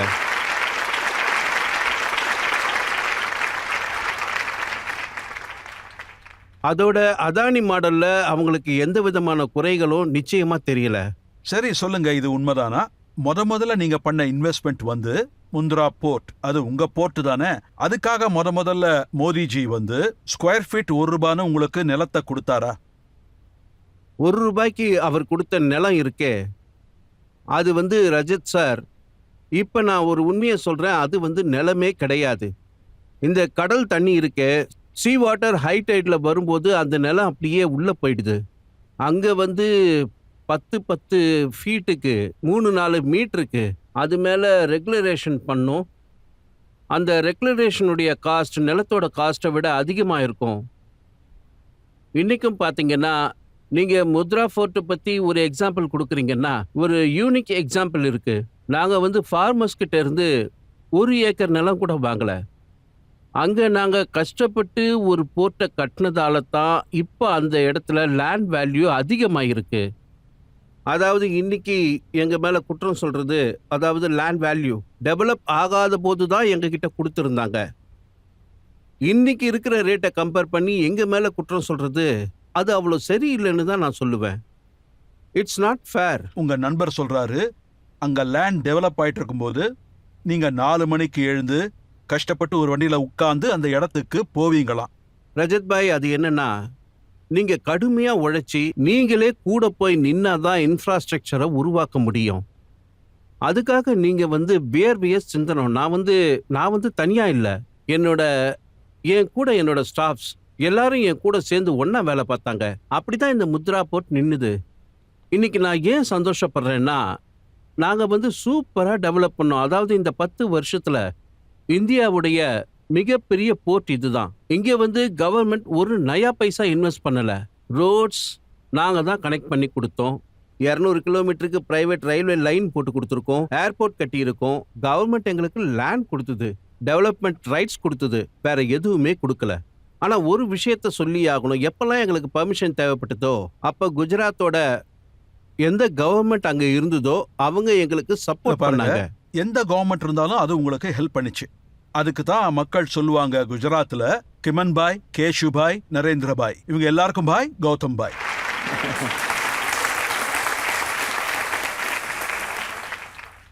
இங்க பாருங்க ரஜத் பாய், ஒரு விஷயம் சொல்றேன். இது அதானி குரூப்போட அனுபவம் இல்ல. குஜராத்ல இருக்கிற தொழிலதிபர்கள் எல்லாருடைய அனுபவமும் இதுதான். ஏன்னா குஜராத்ல இருக்கிற கவர்மெண்ட் இந்த டைம்ல மட்டும் இல்ல, ஈவன் மாதோர் ஷா இருந்தாரே அந்த காலத்திலயும் தான். அவங்க இண்டஸ்ட்ரி ஃப்ரெண்ட்லி. அங்க என்ன சட்டம் ஒழுங்கு வருதோ அதை இண்டஸ்ட்ரியை டெவலப் பண்றதுக்காகவே உருவாக்குவாங்க. அதர்வைஸ் குஜராத்ல எந்த ரிசோர்ஸும் கிடையாது. வறட்சி வந்துடும், 2-3 வருஷத்துக்கு வறட்சி நீடிக்கும். நர்மதால தண்ணி வர்றதுக்கு முன்னாடி நிலைமை ரொம்ப மோசமா இருந்தது. இவ்வளோ பிரச்சனை இருந்தும் இண்டஸ்ட்ரி டெவலப்மெண்ட்ல முன்னுக்கு இருந்தாங்க. நான் பிறக்கிறதுக்கு முன்னாடியே கூட குஜராத் சூப்பரா தான் இருந்தது. அதனால அதானிக்காக ஸ்பெஷலா சலுகைகள் கொடுக்குறாங்கன்னு யாரும் நினைக்க கூடாது. அது உண்மையே இல்ல. நீங்க விவசாயிகளோட 1 இன்ச் நிலம் கூட வாங்கலன்னு இப்ப சொன்னீங்க. கொஞ்ச நாள் முன்னாடி அரவிந்த் கெஜ்ரிவால் குஜராத் போயிருக்காரு, பல தடவை போயிருக்காரு. அவர் என்ன சொல்றாருன்னா, எந்த ஒரு விவசாயிக்கு 1 ஏக்கருக்கு 50 லட்சம் ரூபாய் கிடைக்கணுமோ, கௌதம் பாய் அவருக்கு ஏக்கருக்கு ஒரே 1 லட்சம் ரூபாய் தான் கொடுத்தாராம். ரஜத் பாய், இந்த மாதிரி குற்றங்களை சுமத்துறாங்கன்னா ஃபர்கெட் அபவுட் கெஜ்ரிவால். இத ஃபார்மரே சொல்லியிருப்பான் இல்லையா? ஆனா இன்னைய வர நீங்க கேள்விப்பட்டீங்களா, பேப்பர்ல படிச்சிருக்கீங்களா? எந்த ஒரு ஃபார்மரும் எங்களுக்கு எதிரா குஜராத்ல அக்விசேஷன் நடந்ததா குறை சொன்னது கிடையாது. உங்களை கண்டு பயப்படுறாங்களோ என்னமோ. இன்னைய வரைக்கும் நாங்க முத்ராவுக்காக விவசாயிகள் கிட்ட இருந்து நிலம் வாங்கினது இல்ல. நாங்க வாங்கினது எல்லாமே கவர்மெண்டோட ஆன் சர்வேட் லேண்ட். அது மேல தண்ணி, கடல் தண்ணி அப்படியே உள்ள வரும். அந்த இடத்த தான் நாங்க ரெக்ளமேஷன் பண்ணி டெவலப்மெண்ட் கொண்டு வரோம். அங்க நாங்க இவ்வளவு செலவு பண்ணி போர்ட்டை கொண்டு வந்ததால தான் நிலத்தோட வேல்யூ எகிரி போச்சு. அது இன்னைக்கு வானத்தை தொட்டுக்கிட்டு இருக்கு. அதோட பலன் இன்னைக்கு மொத்தமா ஃபார்மர்ஸ்க்கு தான் கிடைச்சிக்கிட்டு இருக்கு. இன்னைக்கு ஒரு விஷயத்தை நினைச்சு நான் ரொம்ப சந்தோஷப்படுறேன்.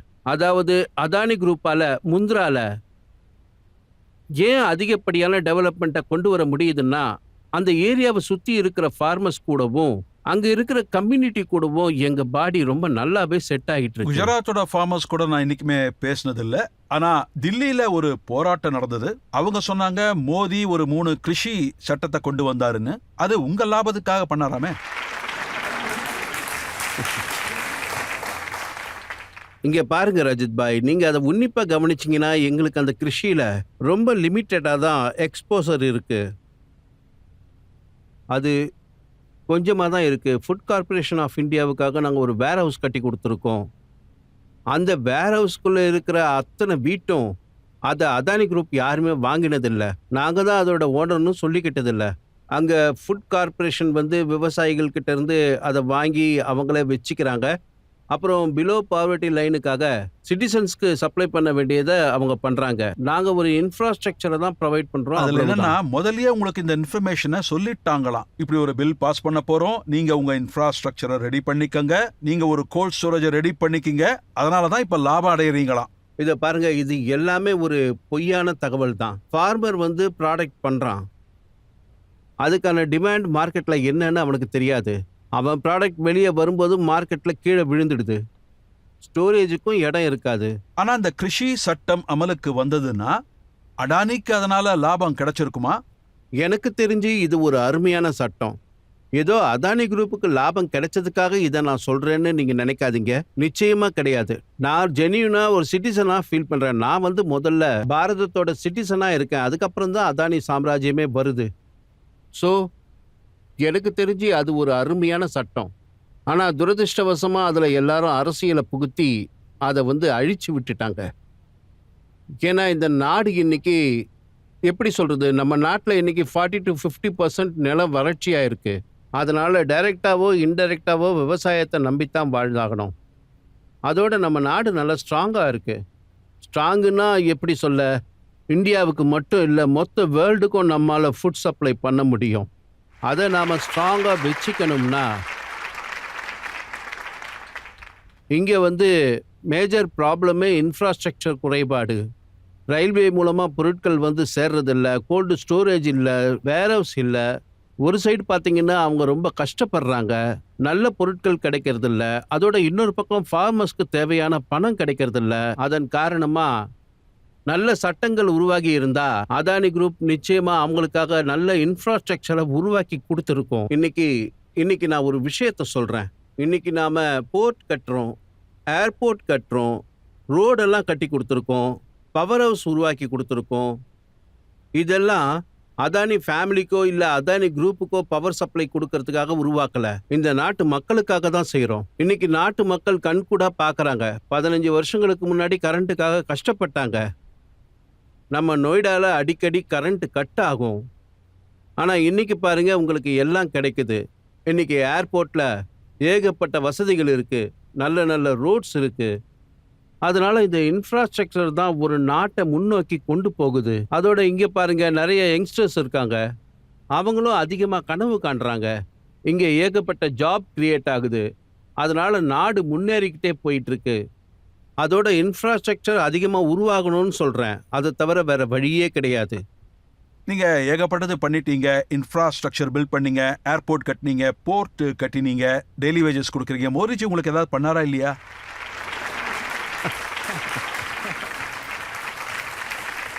நீங்க மோடிஜி கிட்ட போய் பர்சனல் ஹெல்ப்னு எதுவும் கேட்க முடியாது.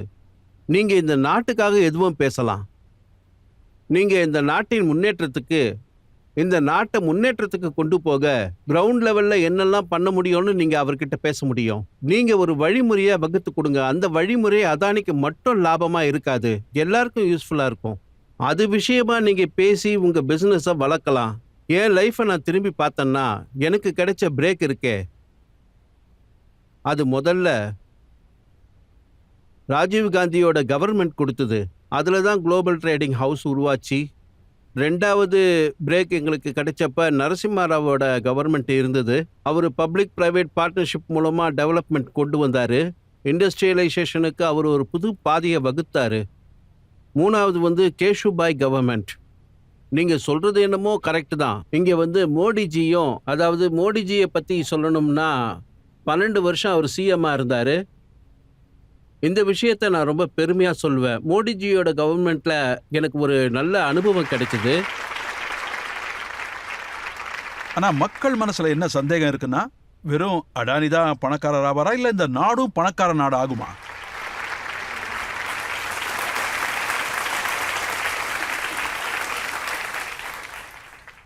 இங்கே பாருங்க, நாடு இன்னைக்கு நல்லா முன்னேறிக்கிட்டு இருக்கு. நான் கண்கூடா பார்க்குறேனே.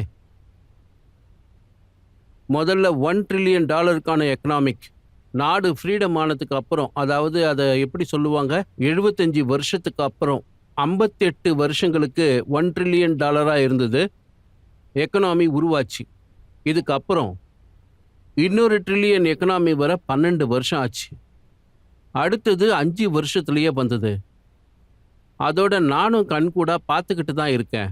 நம்ம நாட்டு யங்ஸ்டர்ஸ் ரொம்ப துடிப்பாக இருக்காங்க. அது மட்டும் இல்லை, நம்மளோட நாடு இன்னைக்கு வேர்ல்டு வைடாக பார்த்தீங்கன்னா ஒரு நல்ல பொசிஷனில் இருக்கு.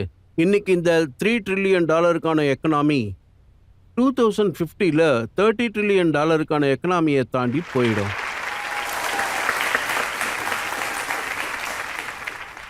அதோட இந்த $30 trillion எக்கனாமி என்னத்தை காட்டுது? உங்களோட வருமானம் நல்லா முன்னேறி வரும். இந்த டெவலப்மெண்ட்டில் தான் எம்ப்ளாய்மெண்ட்டும் முன்னேறி வரும். ஸோ நம்மோட நாடு வேகமா முன்னேறி போறத பார்க்கும்போது, அதாவது நல்லா வேகமா வளருது. இந்த வேகத்தை பார்க்கும்போது கண்டிப்பா இத யாராலையும் தடுத்து நிறுத்தவே முடியாது. நிறைய பேர் கௌதம் அதானி ஆகணும்னு ஆசைப்படுறாங்க. அவங்களுக்குலாம் உங்களோட அட்வைஸ்? இங்க பாருங்க, இந்த கண்ட்ரி உங்களுக்கு நிறைய ஆப்பர்ச்சுனிட்டியை கொடுக்குது. நீங்க அதை கரெக்டா ஜட்ஜ் பண்ண கத்துக்கணும். அதுக்காக கண்டிப்பா உழைக்கணும். அதுவும் கூட ஷார்ட்கட்டா சக்சஸ் கிடைக்குங்கிறத உங்க மைண்ட்ல இருந்து நீங்க எடுத்துடணும். வாழ்க்கையில எல்லாராலையும் ஜெயிக்க முடியும். எல்லாராலையும் முடியும். சில பேர் சீக்கிரம் ஆயிடுவாங்க, சில பேருக்கு கொஞ்சம் டைம் பிடிக்கும். அதோட உங்களுக்கு நீங்க எந்த லட்சியத்தை அடையணும்னு முயற்சிக்கிறீங்களோ அதுக்காக கடுமையா முயற்சி செய்யுங்க, கண்டிப்பா அடைவீங்க. அதுல எந்த சந்தேகமும் இல்லை. உங்களுக்குள்ளேயே அந்த இன்ட்ரெஸ்ட் இருந்தாகணும். மேலோட்டமா இருக்கக்கூடாது. ஒருத்தனை பார்த்துட்டு அதே மாதிரி ஆகணும்னு ஆசைப்படக்கூடாது. அவன் வளரட்டும், அவனை விடுங்க. உங்களுக்குள்ள என்ன இன்ட்ரெஸ்ட் இருக்கோ, எந்த விஷயத்துல இருக்கோ அந்த விஷயத்துல இன்ட்ரெஸ்ட் காட்டுங்க. உங்களுடைய நண்பர்கள் இருக்காங்களே, அவங்க உங்களை கௌதம் சூறாவளின்னு கூப்பிடுறாங்க.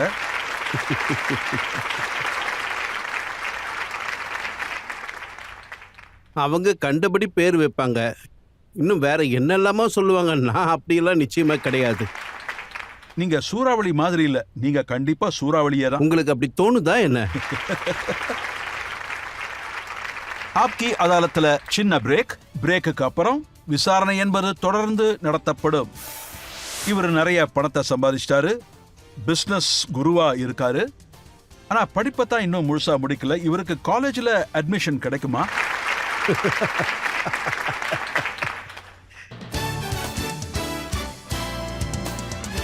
Welcome back. ஆப்கி அதாலத்துல விசாரணை போய்கொண்டிருக்கிறது. கேள்வி கணைகள் வீசப்படுது, குற்றச்சாட்டுகள் போய்கிட்டு இருக்கு பிரபலமான தொழிலதிபர் கௌதம் அடானி மேல. ஆப்கி அதாலத்துல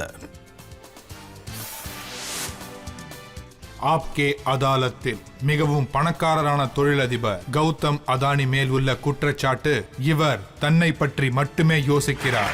கௌதம் பிரதர், மக்கள் என்ன சொல்றாங்கன்னா, நிறைய பணத்தை சம்பாதிச்சிட்டீங்க, நல்ல வெல்த்தை சம்பாதிச்சிட்டீங்க, இந்த ஏழைகளை பத்தியும் கொஞ்சம் யோசிங்களேன். இங்க பாருங்க ரஜத் பாய், நான் கிராமத்துல இருந்து வந்தவன். அதனால என்னோட ஒவ்வொரு ப்ராசஸ்குள்ளேயும் சாதாரண மனுஷனை நீங்க எப்பவுமே பார்க்கலாம்.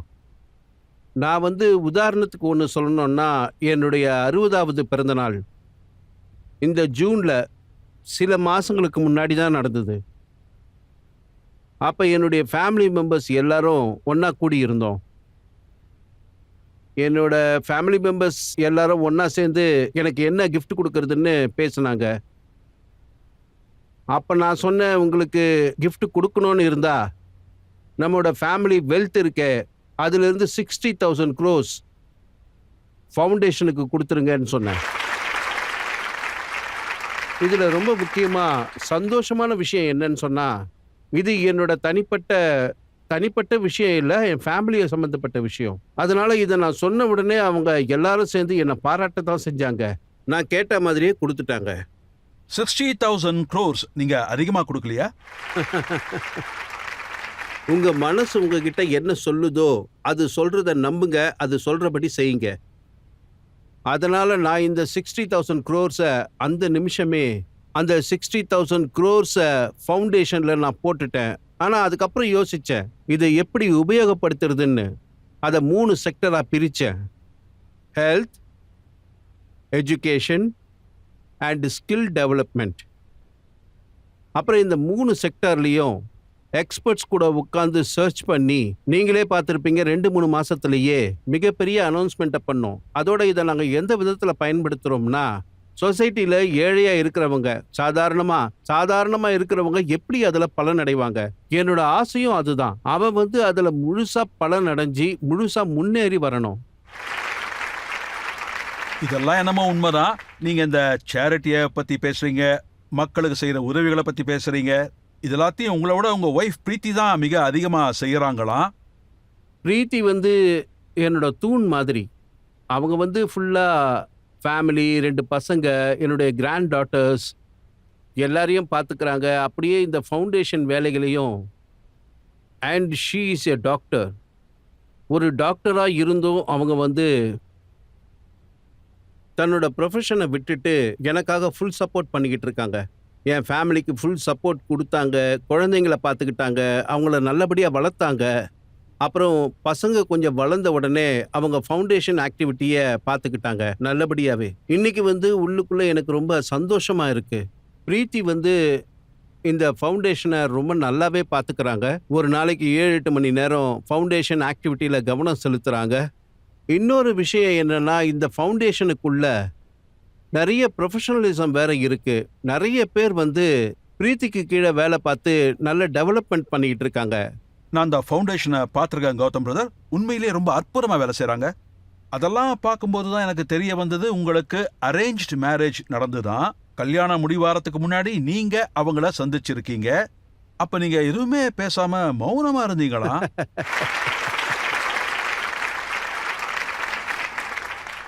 அப்படி நீங்க பார்த்தீங்கன்னா ரஜத் பாய், நான் கொஞ்சம் அதிகம் பேச மாட்டேன்.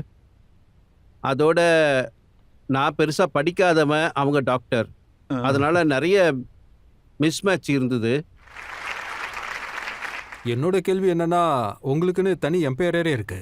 நீங்களும் ரொம்ப பிஸியா இருக்கீங்க. ஒரு டைட் ஷெட்யூல்ல இருப்பீங்க. நீங்க உங்க ஃபேமிலிக்காக எப்போ டைம் ஒதுக்குவீங்க? நீங்க எப்படி ரிலாக்ஸா இருப்பீங்க? இது ரொம்ப அற்புதமான கேள்வி. இதுக்கு நான் எப்படி பதில் சொல்றது?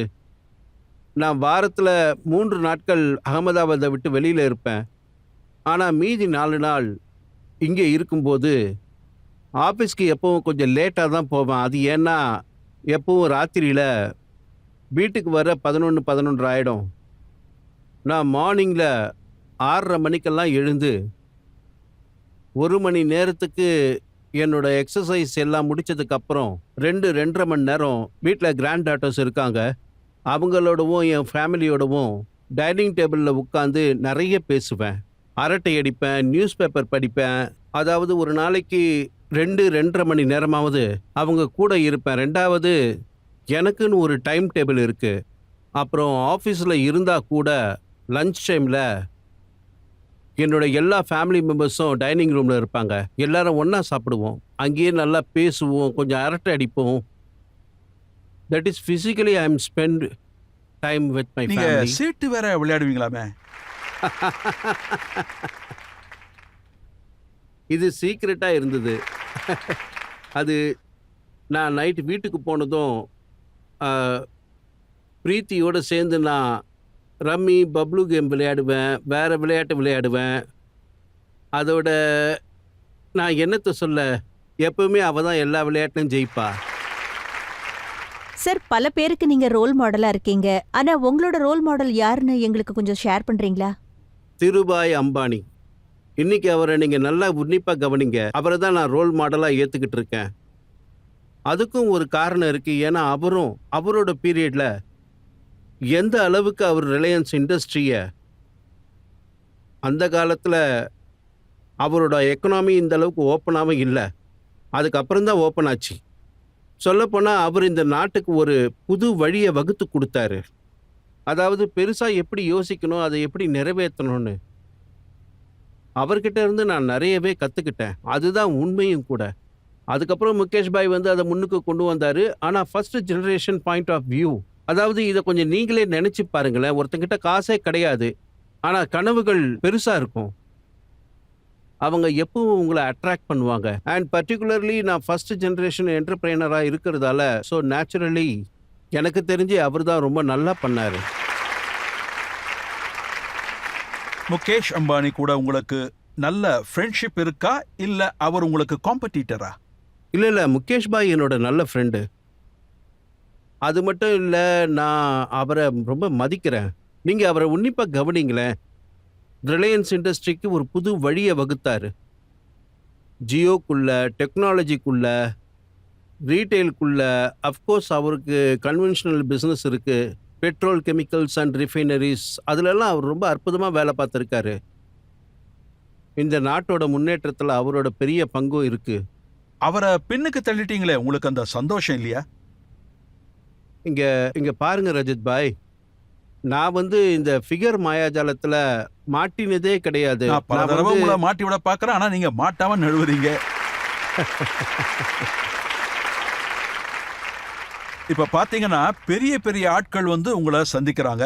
உதாரணத்துக்கு பிரிட்டனுடைய பிரைம் மினிஸ்டர் உங்க ஆபீஸ்க்கு வந்திருக்காரு, சிங்கப்பூருடைய டெபுட்டி பிரைம் மினிஸ்டர் உங்க ஆபீஸ்க்கு வந்திருக்காரு. அவங்க எல்லாரையும் நீங்க எப்படி ஹேண்டில் பண்றீங்க? நான் அவங்கள எப்படி பார்க்குறேன்னா, அவங்க அதானி ஹெட் குவார்ட்டர்ஸ்க்கு வந்தது ஒன்றும் பெரிய விஷயம் கிடையாது. அவங்க நம்ம நாட்டுக்கு வந்திருக்காங்க. அதோட அவங்க இந்தியாவை எந்த கண்ணோட்டத்தில் பார்க்குறாங்க, அப்படித்தான் நான் அவங்கள பார்த்துக்கிட்டு இருக்கேன். வெவ்வேறு நாட்டோட பிஎம்ஸ் அண்ட் டிக்னிசரி எல்லாம் வரும்போது அவங்க எல்லாரும் இந்தியாவை வேற ஒரு கண்ணோட்டத்தில் பார்க்குறாங்க. அதுதான் எனக்கு ரொம்ப சந்தோஷத்தை கொடுக்குது. ஆமாம், ஏன்னா now they are basically looking India and Indian industrialist very serious. அவங்க இடத்துல பிசினஸ் செட்டப் பண்ண அவங்க உங்களை கூப்பிடுறாங்க. அதாவது அவங்க தான் அந்த நாட்டுடைய ஹெட்டா இருக்காங்க. அவங்க இந்தியாவை பத்தி என்ன நினைக்கிறாங்க, நம்ம மோடிஜியை பத்தி என்ன நினைக்கிறாங்க? இங்க பாருங்க, நான் ஒரு விஷயத்தை கவனிச்சேன். நரேந்திர மோடி கிட்ட ஒரு ஸ்பெஷாலிட்டி இருக்கு.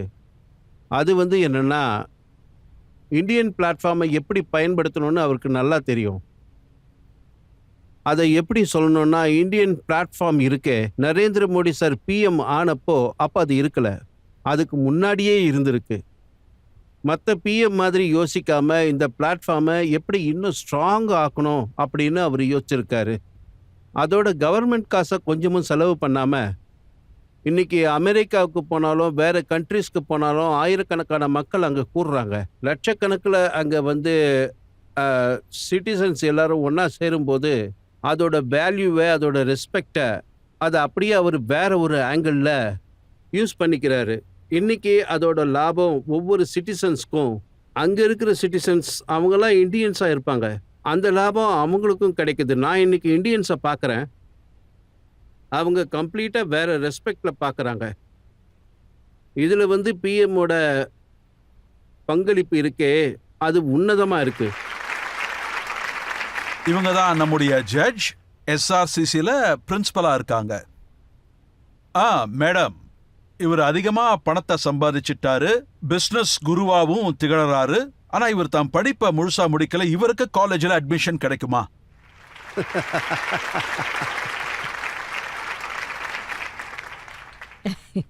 $100%. என்னைக்கு நீங்க காமன் என்ட்ரன்ஸ் எக்ஸாம்ல 100% வாங்குறீங்களோ அன்னைக்கு கண்டிப்பா உங்களுக்கு எஸ்ஆர்சிசியில அட்மிஷன் நான் கொடுக்கறேன். And on a very serious note, உங்களுக்கு யாரு பாடம் எடுப்பாங்க சார்? உங்களை பத்தின பாடங்களை நாங்க இன்ஸ்டிடியூஷன்ஸ்ல பாடமா எடுக்கிறோம்.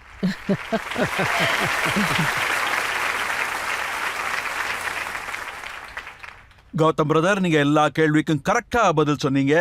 இந்த நிகழ்ச்சிக்கு அப்புறம் கௌதம் பாய் பேசவே மாட்டாருன்னு யாருமே சொல்ல மாட்டாங்க. இவர் பேசுறாரு, நல்லாவும் பேசுறாரு. அதுவும் முக்கியமா குற்றம் சாட்டப்பட்டவரை நான் எப்பவுமே பாராட்டுவேன். ஆனா உண்மையிலேயே நீங்க ரொம்ப பரந்த மனசுக்காரரு. மிக அற்புதமாவும் பதில் சொல்லி இருக்கீங்க. நாம இப்ப ஒரு சின்ன பிரேக் எடுத்துக்கலாம். பிரேக்குக்கு அப்புறம் ஆப்கி அதாலத்துல இன்றைய ஜட்ஜ் எஸ்ஆர்சிசியின் பிரின்சிபல் டாக்டர் சிம்ரத் கௌரின் ஜட்ஜ்மெண்ட்டை பார்க்கலாம்.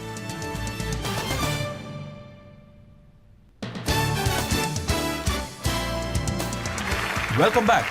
இன்றைக்கு ஆப்கி அதாலத்துல ஒரு சுவாரஸ்யமான கேஸ். பலமான தொழிலதிபர், world number 3 richest Gautam Adani கிட்ட நாங்க பல கேள்விகள் கேட்டோம்.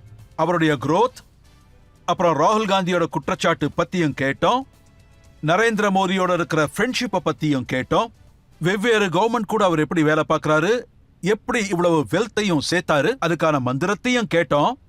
அதோட நாடு எப்படி முன்னேறும்னு கேட்டோம். அதுக்கான வழியையும் அவர் சொன்னாரு. இப்பொழுது உங்கள் நீதிமன்றத்தில் ஜட்ஜ் எஸ்ஆர்சிசி காலேஜின் பிரின்சிபல் சிம்ரத் கௌருடைய முடிவு. முதல்ல ஒரு விஷயத்தை நான் உங்களுக்கு தெளிவுபடுத்துறேன். ரஜத் சார் உங்கள் நீதிமன்றத்தில் உங்க மேல கடுமையான குற்றச்சாட்டை சுமத்தியிருக்காரு. ஆனா நீங்க எந்த தர்க்கமும் பண்ணாம அவர் கேட்ட கேள்விக்கெல்லாம் நியாயமா பதில் சொன்னீங்க. நீங்க பேசவே மாட்டீங்கன்னு அவர் சொன்னாரு. இன்னைக்கு பேச வைக்கிறவர் கிடைச்ச உடனே நீங்க அதிகமா பேசிட்டீங்க. இரண்டாவதா, வெல்த்துடைய ஃபார்முலாவை நீங்க மறைச்சு வச்சிருக்கிறதா உங்க மேல இவரு குற்றம் சுமத்தினாரு. ஆனா எனக்கு தெரிஞ்சு நீங்க அரை நிமிஷத்திலேயே எல்லா ஃபார்முலாவையும் சொல்லிட்டீங்க. Hard work, hard work, hard work, support of the family and the blessings of the almighty. And finally sir, உங்களோட 60வது வயசுல நீங்க 60,000 கோடி நன்கொடை பண்ணிருக்கீங்க. எங்க குடும்பத்துல ஒரு குழந்தை பிறந்தா நாங்க முதல் மாசம் பிறந்த நாள கோலாகலமா கொண்டாடுவோம். அதே மாதிரி 2வது மாசமும் கொண்டாடுவோம். உங்களை நாங்க வேண்டி கேட்டுக்கிறோம், நீங்க 60 இயர்ஸ் அண்ட் 1 மந்த்தையும் சேர்த்து கொண்டாடணும்.